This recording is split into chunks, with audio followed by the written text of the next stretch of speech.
Hi, I'm Dr. Melissa Magnuson, and this is Lessons Across Species.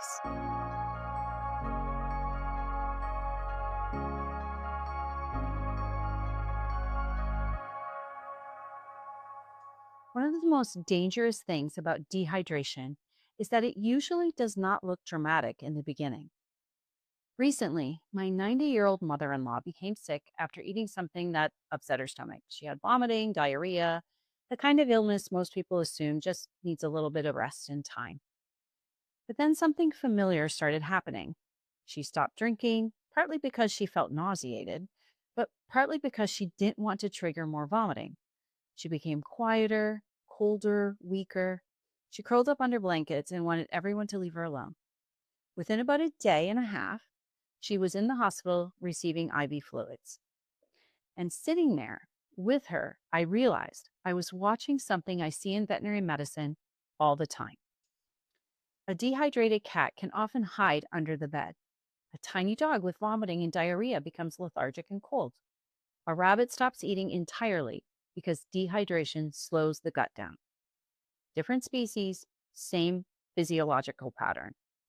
The body begins pulling inward. And one reason dehydration is so dangerous is because people expect it to look extreme. They imagine collapse or severe weakness right away.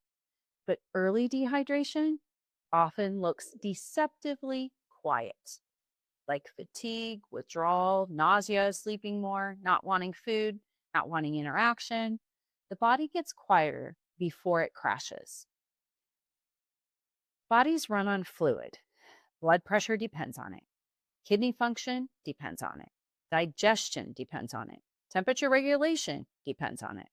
And when fluid volume starts dropping, the body immediately begins making trade-offs. The body protects the brain and heart first. Everything else gets less. The gut shuts down, your appetite disappears, and energy conservation starts to take over. And ironically, dehydration itself makes rehydration harder. You feel nauseated, so you avoid drinking.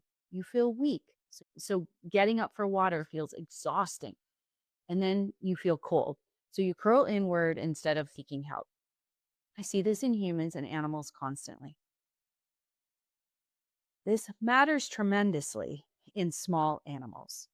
A 6-pound cat has a far less physiological reserve than a large dog or an adult human.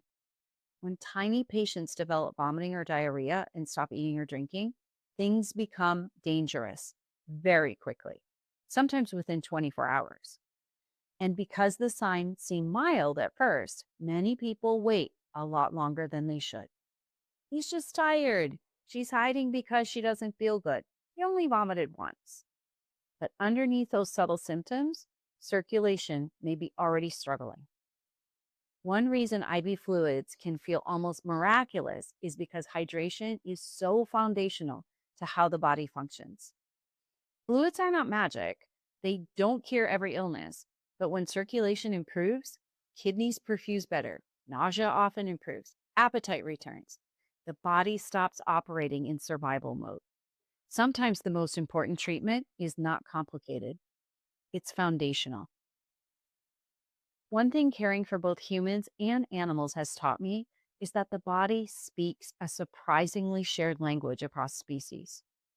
Pain withdraws, nausea withdraws, dehydration withdraws. And maybe that's why the quiet symptoms matter so much, because sometimes the body does not get louder before it gets sicker. Sometimes it simply gets quieter.